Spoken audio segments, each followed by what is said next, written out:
Hey guys, this is Bharat. Welcome to my channel Dream and Achieve. Here I am going to start a wonderful lecture series on Indian polity for all the government exams, especially UPSC and PSC. So I hope that my lecture series will be very helpful for all the students who are preparing for the exams and also for the purpose of GK and current affairs. Please keep studying and enjoy the lectures. Hope they help you to achieve all your goals and succeed in life. Do not forget to please subscribe my channel and please like and share with as many people as possible. मेरा chapter बहुत ज़्यादा easy और बहुत ही ज़्यादा छोटा topic है जिसके साथ हमारा जो जुडिशरी का चैप्टर है वो पूरा पूरा कंप्लीट हो जाएगा and that is on tribunals. Tribunals की हम बात करते हैं। तो देखिए दोस्तों, जुडिशरी में मैंने आपको ऑलरेडी जुडिशियल एक्टिविज्म से हमने स्टार्ट किया था। वहाँ से हम पहुँचे जुडिशियल रिव्यू की तरफ। जुडिशियल रिव्यू से we went to basically public interest litigation, and we went to subordinate courts and then high courts and then Supreme Court, and last topic जो हमारा रह गया था that is tribunals। ट्रिब्यूनल्स को शुरू करने से पहले छोटा छोटा सा बैकग्राउंड बता देता हूँ दोस्तों। क्या है कि हमारे जो कोर्ट्स हैं, जो हमारे कोर्ट्स जिनको हम न्याय का एक पूरा बहुत बड़ा प्रतीक मानते हैं, तो बहुत सारे केसेस उनके पास ऐसे आते हैं जिन केसेस के पास जजेस को स्पेसिफिक एक्सपर्टीज नहीं होती है। उदाहरण के तौर पे जैसे कि मान लीजिए दो स्टेट्स के बीच में नदी के पानी कैसे बंटना है उसके ऊपर डिस्प्यूट है। तो अब बताइए एक जज की क्या क्वालिफिकेशन है कि जज कैसे डिसाइड करेगा कि भाई किस स्टेट को कितना पानी मिलना चाहिए। जज को तो पता है नहीं। जज को तो पता है नहीं कि भाई पानी का कितने लोग हैं, उनकी आवश्यकताएं क्या है, प्रॉब्लम्स क्या है, कितना लैंड है, कितने लैंड से कितने एक स्टेट से गुजरती है, कितना दूसरे स्टेट से गुजरती है, मैप के पैरामीटर्स क्या है, रिलीफ के पैरामीटर्स क्या है, और भी बहुत सारी स्पेशल ऐसी इस चीज़ के लिए स्पेशल एडवाइस की ज़रूरत है from a team of experts, जो कि खाली जज एक अपने अपने एक मन से इस जजमेंट को लाना जज के लिए काफी कठिन है। और अगर और तो कहने का मतलब अपने आप में इतना बड़ा ये काम है, इतना बड़ा कि अगर सुप्रीम कोर्ट या हाई कोर्ट या कोई और कोर्ट अगर इतने बड़े केस को अपने हाथ में लेता है, तो भैया वो बाकी केसेस को सुलझाएगा या फिर साला एक ही केस में अपना पूरा पूरा का पूरा समय निकाल देगा। अगर एक ही केस में अपना पूरा समय निकाल देगा तो बाकी केसेस कब सॉल्व होंगे।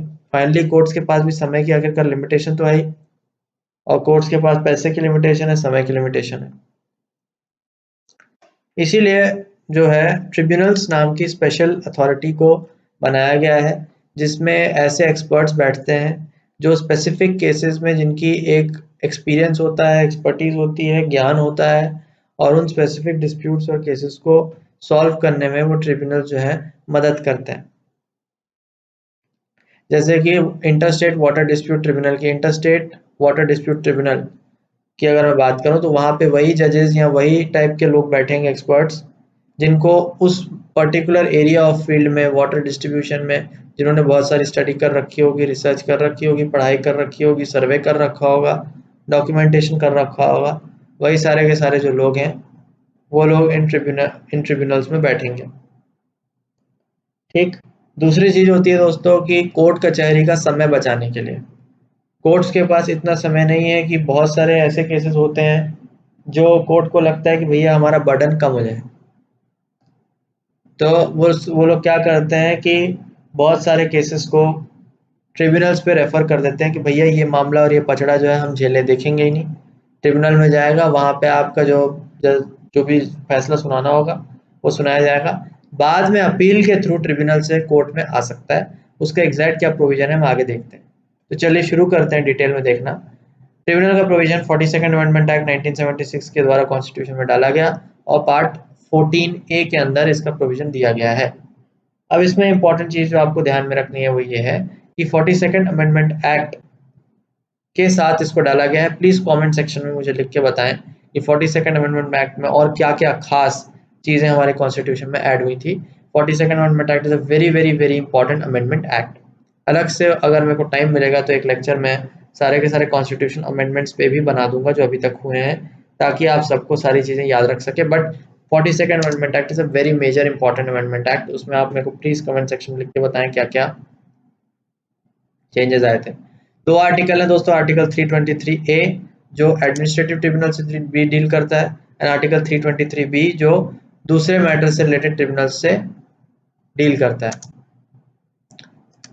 अब एडमिनिस्ट्रेटिव ट्रिब्यूनल्स क्यों बनाए गए हैं दोस्तों?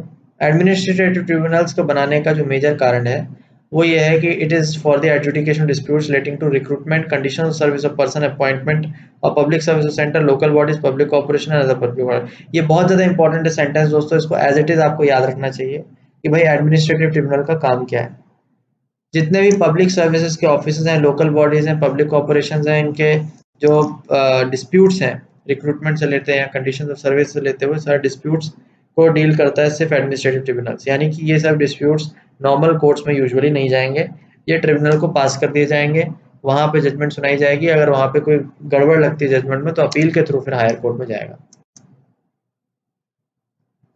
They take out the adjudication disputes relating to service matters from civil courts plus high courts, place it before administrative tribunals। ये आपका थोड़ा सा आपको प्रिंटिंग मिस्टेक हो गया, ये बेसिकली एडमिनिस्ट्रेटिव ट्रिब्यूनल ना हो करके this is tribunals related to other matters, right? These are the tribunals related to other matters। तो आपको क्लियरली समझ में आएगी होगा दोस्तों कि जो बाकी के ट्रिब्यूनल्स हैं उनका काम क्या होता है। उनका काम यही होता है कि हाँ सॉरी ये भी एडमिनिस्ट्रेटिव ट्रिब्यूनल्स ही हैं। बेसिकली ये क्या करते हैं, they take out the adjudication dispute relating to service matters from civil courts plus high courts plus place it before the administrative tribunals. मैंने आपको ऑलरेडी बता दिया, ठीक है दोस्तों। मतलब बेसिकली दो पॉइंट थे। पहला पॉइंट ये है कि पब्लिक सर्विस और लोकल बॉडीज और पब्लिक कॉर्पोरेशन के जो केसेस हैं वो एडमिनिस्ट्रेटिव ट्रिब्यूनल में जाएंगे। हाई कोर्ट और बाकी सिविल कोर्ट्स में जो भी केसेस रखे जाते हैं वो वहां से हटा करके एडमिनिस्ट्रेटिव ट्रिब्यूनल्स के सामने पेश कर दिए जाएंगे। एडमिनिस्ट्रेटिव ट्रिब्यूनल्स को एडमिनिस्ट्रेटिव ट्रिब्यूनल्स एक्ट 1985 के द्वारा ऑथराइज किया गया बाय द सेंट्रल गवर्नमेंट। और इसमें सबसे जो इम्पोर्टेंट चीज है ये है कि इसमें एक कंपलसरी प्रोविजन बनाया गया of establishment of one central administrative tribunals and other state administrative tribunals. तो स्टेट के जो एडमिनिस्ट्रेटिव ट्रिब्यूनल्स हैं वो स्टेट टू स्टेट वेरी कर सकते हैं, किसी स्टेट में हो सकता है, किसी स्टेट में नहीं भी हो सकता है। लेकिन जो सेंट्रल एडमिनिस्ट्रेटिव ट्रिब्यूनल कैट है वो एक बहुत ही इंपॉर्टेंट बॉडी है और उसको हम बहुत ही ज्यादा डिटेल में पढ़ेंगे कि उससे रिलेटेड जो प्रोविजंस हैं वो क्या है। तो ये 3 पॉइंट एडमिनिस्ट्रेटिव ट्रिब्यूनल से दोस्तों जो आपको याद रखने चाहिए और समझने चाहिए। पहला पॉइंट ये है कि इनका काम क्या होता है, recruitment conditions of service of person appointed to public service centre, local bodies, public corporation, इन सब केसेस को ये डील करता है। दूसरा पॉइंट, हाई कोर्ट और सिविल कोर्ट्स में जो भी केसेस इन मैटर्स से रिलेटेड अगर आते हैं तो उनको वहां से हाई कोर्ट से शिफ्ट कर दिया जाएगा एडमिनिस्ट्रेटिव ट्रिब्यूनल के पास। हाई कोर्ट इन केसेस को डायरेक्टली नहीं देखेगा। तीसरा, एडमिनिस्ट्रेटिव ट्रिब्यूनल एक्ट 1985 के द्वारा इनको स्थापित किया गया। आइए हम कैट के बारे में देखते हैं, जिससे सेंट्रल एडमिनिस्ट्रेटिव ट्रिब्यूनल। इसकी कॉम्पोजिशन क्या है, प्रिंसिपल बेंच जो है दिल्ली में बैठती है। इसके अलावा इसकी 17 और एडिशनल बेंचेस हैं। ये मुझे नहीं लगता दोस्तों कि आपको बहुत डिटेल में याद रखना पड़ेगा क्योंकि ये डायनेमिक पोर्शन है, समय समय पे हो सकता है चेंज भी हो। और मैं आपसे यही रिकमेंड करूंगा कि इस चीज को आप लेटेस्ट बुक ऑफ लक्ष्मीकांत में पढ़ें तो ही बेटर होगा, या फिर न्यूज़पेपर या फिर नेट पे सर्च करके जो लेटेस्ट इन्फॉर्मेशन ऑथेंटिक है उसी को आप याद करें। बट जो मैं वीडियो जिस टाइम पे बना रहा हूँ उस टाइम की जो इन्फॉर्मेशन है वो मैं आपको दे रहा हूँ। So principal benches in Delhi and additional benches 17 हैं, रेगुलर बेंचेस 15 हैं और high court principal seats at high court and remaining at Jaipur and Lucknow. ठीक, तो हाई कोर्ट में की जो प्रिंसिपल सीट है वो हाई कोर्ट में, बाकी सीट जयपुर और लखनऊ में। Exercise original jurisdiction in relation to recruitment of public servants covered by it. Original jurisdiction का मीनिंग मैं आपको हाई कोर्ट और सुप्रीम कोर्ट दोनों में ही बता चुका हूँ कि ओरिजिनल जुरिसडिक्शन का मतलब क्या है। ओरिजिनल जुरिसडिक्शन का सिंपली मतलब ये है कि ये जो जुरिसडिक्शन है ये सिर्फ इसी पर्टिकुलर कोर्ट का है, यानी कि केसेस डायरेक्टली क्या होंगे, इन्हीं के पास डायरेक्टली आ सकते हैं। मतलब इनके पास जो केसेस है वो डायरेक्टली आ सकते हैं इन मैटर्स से related. Its jurisdiction extends to all India services, central services, civil posts under center and civilian employees of defense services, officers, servants of Supreme Court, secretarial staff of Parliament are not covered। तो ये as it is दोस्तों आप याद रख लीजिए कि कौन कौन इसके jurisdiction के अंडर आते हैं। ऑल इंडिया सर्विसेज आती हैं, सेंट्रल सर्विसेज आती हैं, सिविल पोस्ट आती हैं सेंटर की, और defence services, officer servants of supreme court, secretarial staff ये नहीं आता है। ये भी दोनों को आप जरूर याद रख लीजिए, ठीक है। ये इसका जुरिस्डिक्शन है कि किन किन लोगों पे कैट में जो है जुरिस्डिक्शन अप्लाई होता है। It is a multi member body, obviously दोस्तों मल्टी मेंबर बॉडी है जिसमें एक चेयरपर्सन होते हैं, इसके अलावा 65 और मेंबर हैं। उन सभी मेंबर्स को स्टेटस दिया गया है जज ऑफ द हाई कोर्ट का, यानी सोचिए दोस्तों कितना हाई स्टेटस दिया गया है। हाई कोर्ट का जज मतलब अपने आप में एक बहुत बड़ा इंपॉर्टेंट पोस्ट मानी जाती है। तो कैट के मेंबर्स को अगर इतना इंपॉर्टेंट स्टेटस दिया गया मतलब छोटी मोटी बात नहीं है। And they are drawn from judicial and administrative streams, यानी जुडिशियल और एडमिनिस्ट्रेटिव इनको लिया गया है। And they are appointed by the president, जैसा कि आप जानते हैं कि सारे अपॉइंटमेंट सेंट्रल के प्रेसिडेंट जो है हमारे करते हैं, राइट। इसके बाद ये भी एक बहुत इंपॉर्टेंट चीज़ है दोस्तों जो आपको शायद याद रखनी चाहिए कि टर्म जो है इसके मेंबर्स का वो 5 ईयर होता है या फिर till they attain 65 years of age for the case of chairperson and 62 in the case of the members, यानी कि मेंबर्स अगर 65 साल होंगे तो रिटायर हो जाएंगे, चेयरपर्सन 65 साल के होंगे तो रिटायर हो जाएंगे, और इसके अलावा अगर उससे कम एज है इनकी तो फिर 5 साल का इनका टेन्योर जो है वो रहेगा। Appointment of members of CAT is made in the basis of recommendation of high-powered selection committee chaired by a sitting judge of Supreme Court nominated by the Chief Justice. After appointing concurrence of Chief Justice, appointment made with the approval of Appointments Committee Cabinet. बड़ा important है कि भाई CAT के appointment को कैसे किया जाएगा। Again दोस्तों क्योंकि एक जुडिशियल बॉडी है तो जब भी अपॉइंटमेंट की बात होगी तो यही इंपॉर्टेंट बात ध्यान में रखी जाएगी कि कैसे इसका हम इंडिपेंडेंस इंश्योर करते हैं फ्रॉम लेजिस्लेचर एंड एग्जीक्यूटिव। जब भी मैं सुप्रीम कोर्ट और हाई कोर्ट की बात करता हूं तो वहां भी मैंने आपको बताया कि अपॉइंटमेंट में ध्यान रखना बहुत जरूरी है कि भाई कैसे इसका इंडिपेंडेंस ध्यान में रखा जाए। इसलिए सुप्रीम कोर्ट में मैंने आपको फर्स्ट जजेस, सेकंड जजेस, थर्ड जजेस, फोर्थ जजेस केस जो है डिटेल में बताया था कि भाई ये केसेस क्या क्या है, जहाँ पे सुप्रीम कोर्ट ने क्लियरली गाइडलाइंस दिए थे कि कैसे जो है जजेस का अपॉइंटमेंट होगा।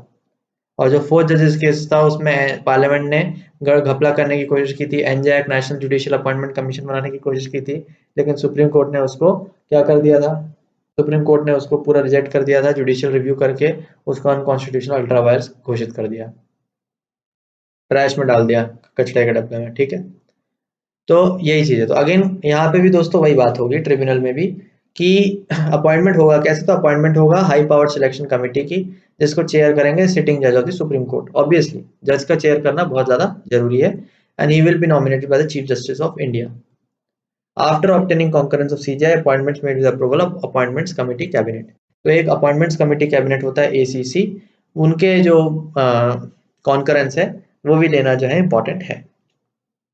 CAT is not bound by the procedures laid in civil procedure code, it is guided by principle of natural justice। ये भी बड़ा इंपॉर्टेंट चीज है दोस्तों कि कैट में जो केसेस है वो procedures laid in civil procedure code से बाध्य नहीं है।